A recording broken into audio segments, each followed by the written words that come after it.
Sébastien Abyss. Oui, c'est vraiment pour aller dans ce sens.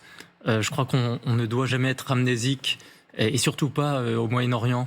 Il y a 10 ans, Donald Trump, il a retiré les États-Unis d'un accord multilatéral qui était évidemment pas parfait en tout, mais qui permettait un dialogue avec l'Iran et un chemin de progrès pour essayer de faire avancer un peu les choses.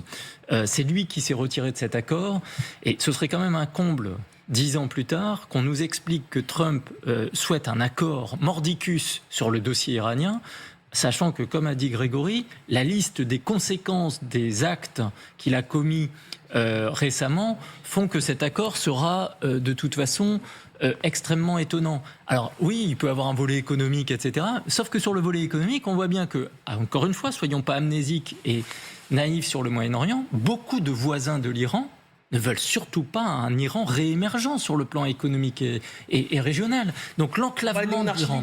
Ah oui, les monarchies du Golfe, elles veulent pas que l'Iran crée du chaos, et elles veulent pas non plus que l'Iran soit une puissance émergente reclassée sur la scène internationale. Donc les monarchies du Golfe, ça les arrangeait bien que l'Iran soit enclavé, enfermé et en fait contenu,